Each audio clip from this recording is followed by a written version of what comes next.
Dans ce tout nouveau récap d'actualités films et séries, nous allons évidemment parler du teaser de la série Harry Potter de HBO, mais on reviendra également sur l'étonnante annonce d'une suite au Seigneur des Anneaux et les très nombreuses actualités qu'il ne fallait pas manquer ces derniers jours.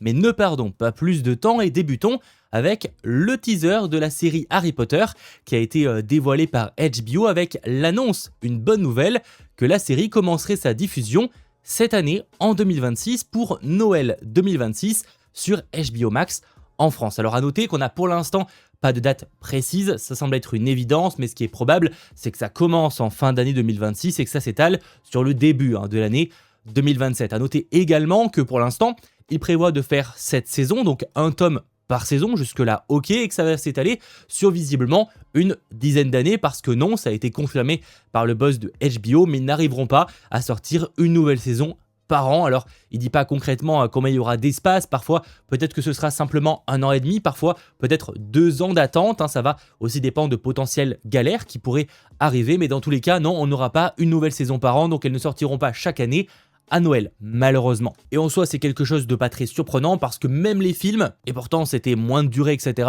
n'ont pas réussi à respecter le rythme de sortie de un film par an. Bon, maintenant revenons du côté du teaser parce que l'un des arguments marketing c'était d'être bien plus fidèle au roman. Et bien justement, le teaser montre déjà 5 scènes qui n'étaient pas présentes dans les films, mais bel et bien dans les livres. Et c'est ça qu'on va évoquer. La première que j'ai notée, c'est celle où Harry se fait harceler par Dudley à l'école. On n'a pas du tout de scène dans l'école normale dans les films. Là, visiblement, ce sera le cas. Ça, c'est cool. On aura également la scène où Pétunia coupe les cheveux de Harry. Alors ça peut sembler un peu anodin, mais dans les livres, Pétunia en fait en a marre de voir les cheveux en pagaille de Harry Potter, et donc un jour elle lui rase les cheveux très à ras. Mais le lendemain, ils ont repoussé. Magie, tout ça. On aura également un peu plus de scènes lors de la période hivernale à Poudlard, notamment avec une bataille de boules de neige. En soi, l'hiver à Poudlard, on l'avait quand même dans le premier opus, mais c'était relativement expédié. D'ailleurs, dans le film, on a certes le premier match de Quidditch de Harry contre Serpentard, mais dans la série, on aura également le second, le match entre Gryffondor et Poufsouffle. On notera également quelques différences avec les uniformes de Quidditch qui semblent être un peu plus artisanaux avec des morceaux de tissu de différentes couleurs. On aura également dès la première saison une scène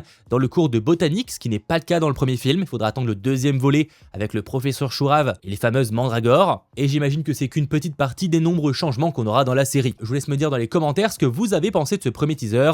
Moi, le seul petit défaut que je pourrais souligner, c'est que visuellement, c'est un peu sombre. J'aurais préféré un truc un peu plus coloré, comme ça l'était avec les films à l'époque. Mais bon, faut se différencier, pourquoi pas, et c'est aussi un peu la mode actuelle. En espérant par exemple qu'ils n'en feront pas de même pour les nouveaux films Le Seigneur des Anneaux. Et oui, j'ai parlé bien de nouveau au pluriel, puisque un nouveau film a été officiellement annoncé de la part de Warner Bros.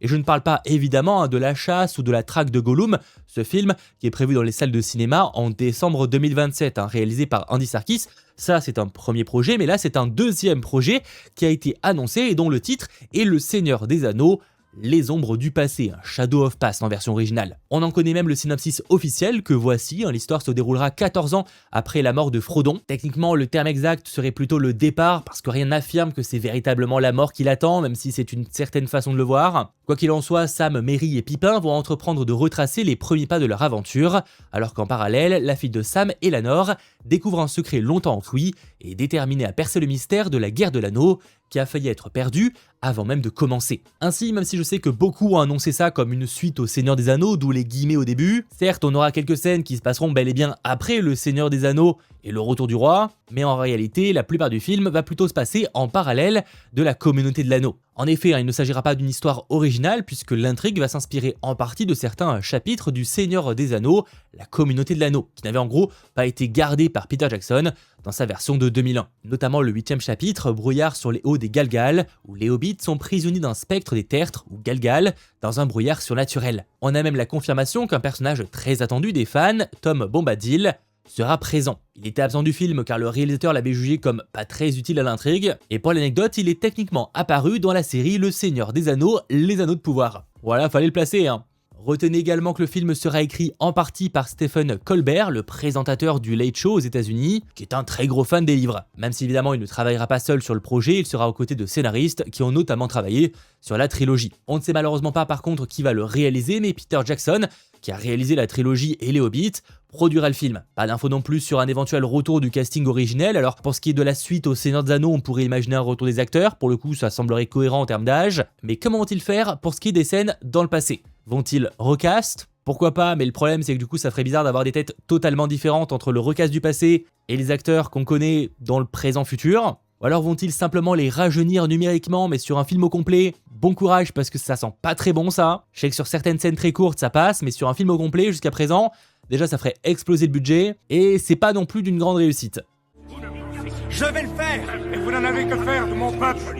Ce sera la chute du Condor. Je vais le faire. Nous verrons, en tout cas pour l'instant on n'a pas encore de date de sortie pour ce nouveau film Le Seigneur des Anneaux. Après comme le film sur Gollum sortira en 2027, j'ai tendance à supposer que ça n'arrivera pas avant 2029. Et avant d'enchaîner sur le reste des actualités, si ce n'est pas déjà fait, eh bien abonnez-vous pour ne manquer aucune actualité. Et merci beaucoup au tout nouveau Super Geek, Casa di Romeo, merci beaucoup à toi. Sachant que je le rappelle, je l'ai annoncé déjà dans le dernier récap, mais j'ai lancé un canal WhatsApp où je vous partage les actualités en direct. C'est un peu l'équivalent du canal Instagram, mais là c'est pour ceux qui n'ont pas Insta du coup.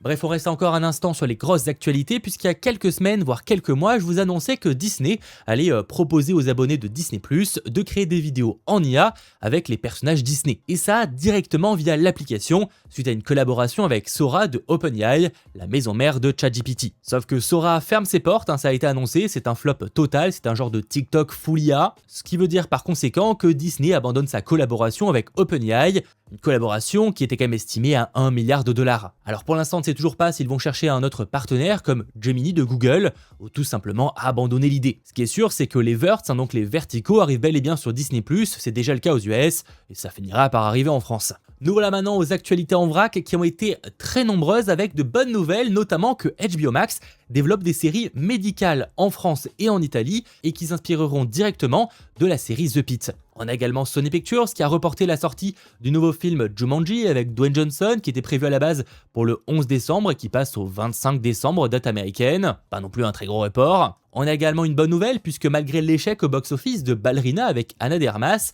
le deuxième spin-off cinématographique de John Wick est toujours en préparation. Alors ça reste un projet sans titre, mais le film sera centré sur Kane après les événements de John Wick chapitre 4. Et son tournage commencera en avril, avec Donnie Yen à la réalisation et toujours dans le rôle principal de cet assassin aveugle. Je peux également vous dire que le film tiré de la série Arabesque avec Jamie Lee Curtis sortira à Noël 2025 et que Marvel a dévoilé la date de sortie du special sur le Punisher, titré One Last Kill. C'est un format, pour rappel, qui avait été lancé avec Werewolf by Night et le spécial Noël des Gardiens de la Galaxie. Un genre de entre-deux entre un film et un épisode de série. Sa sortie est donc prévue le 13 mai sur Disney+. Plus inattendu, bonne nouvelle puisque Marvel a renouvelé la série Wonder Man pour une deuxième saison. C'est complètement mérité. L'équipe créative sera de retour. Yahya Abdul-Mateen II et Ben Kingsley reprendront ainsi leur rôle de Simon Williams et Trevor Slattery. Et ça fait plaisir parce que le gros point fort de la série, c'était clairement le duo. A noter en revanche que la première saison était particulièrement peu coûteuse, c'est pour ça qu'ils ont renouvelé. Et maintenant que ses pouvoirs sont un peu plus mis en avant, est-ce que ça va pas coûter plus cher? À voir. Et toujours côté renouvellement, CBS a commandé une saison 2 pour la série CIA avec Tom Ellis. Et avant la sortie de la 5e saison fin mars, Apple TV a renouvelé la série DSF for All Mankind pour une 6e et dernière saison. Je rappelle qu'une série dérivée Star City est également en préparation et qu'elle arrive fin mai. On a sinon Paramount qui a renouvelé Esprit criminel Evolution pour une 20e saison et School Spirit qui est renouvelé par Paramount Plus pour une saison 4. A l'inverse, Paramount Plus a décidé d'arrêter Star Trek Starfleet Academy après 2 saisons.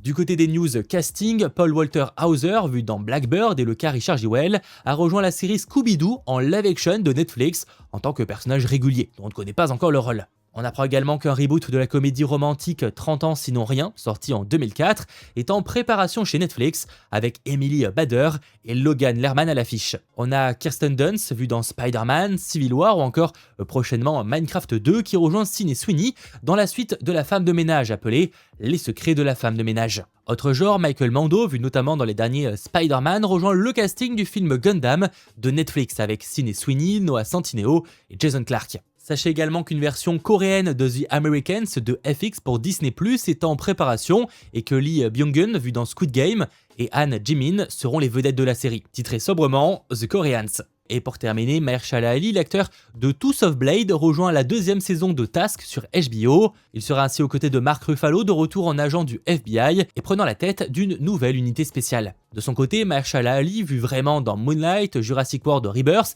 et dans House of Blade, interprétera Eddie Barnes, un agent de la DEA respecté à Philadelphie, dont l'équipe entre en conflit avec celle de Mark Ruffalo. Et cette semaine, vous l'avez probablement vu, mais Disney a sorti un nouveau trailer pour le remake de Vaiana avec Dwayne Johnson et qui est prévu au cinéma le 8 juillet 2026. J'espère évidemment que cette dose d'actualité vous aura plu. Si c'est le cas, eh bien n'hésitez pas à l'aimer, à vous abonner. Et en attendant d'autres vidéos, parce qu'il y en a plein qui arrivent, notamment les sorties du mois, vous avez celle-là qui est déjà disponible. Et on se retrouve très vite.